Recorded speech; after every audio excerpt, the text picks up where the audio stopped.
The first question I have is from Olga. Olga, what is the main purpose of hexachordal solfege?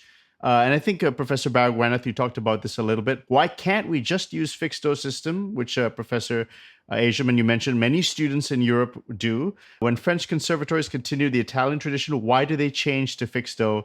Is it necessary for students today to learn these old systems? Maybe Professor Baragwanath, why don't you take that one? There's a lot of questions in there, but there's no should or must about this. I mean, essentially, I can only speak for myself, and my research I consider fundamentally historical. And so my job, as I saw it, was to bring some of this information to light and to try to interpret some of the things that happened in the past. And I've done the best job I could, but I completely admit that there are gaps and there are things we still need to study and understand. So there's no must about it. We have to remember that the modern system, so this person's Olga, hello Olga, she's writing in saying, why can't we just use fixed O? Well, you can, because if you're wanting to be, for instance, I'll just say this, like the other day, I went onto YouTube and just out of interest, I listened to the Warsaw Chopin piano competition. I listened to several rounds of that. I like to do that sometimes. And I was absolutely astonished that the 2023 competition sounds identical to the 1964 competition. Nothing. They play exactly the same scores and they play exactly the same way. And people will argue and say, well, there's fine nuance. Well, sure, they play in beautiful ways. They have incredible technique and they play with incredible phrasing and musicality and tone colors. But they fundamentally play exactly what's written. And if you're learning fixed O, it's very good for that. And, teaches you to read a fixed G clef and a bass clef very, very well.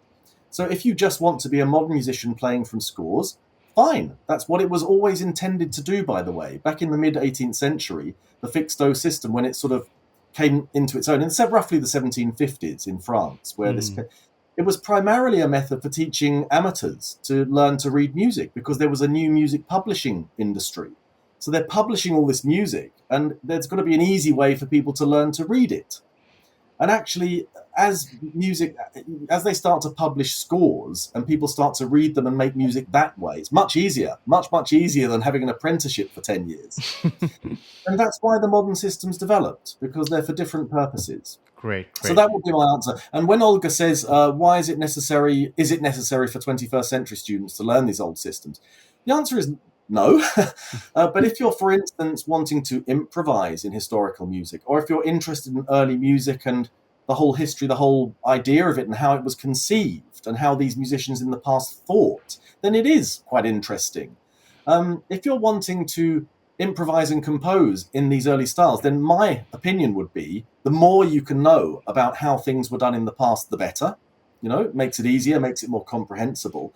But if you want to be a modern musician and you're just playing from scores very, very well, very, very effectively with great technique, you don't need to know these things. So they're curiosities in a way, but for some people, they want to bring these back to life. And for other people, they're just historical curiosities. And that's fine. Everybody has their own, way of using this information. Great answer.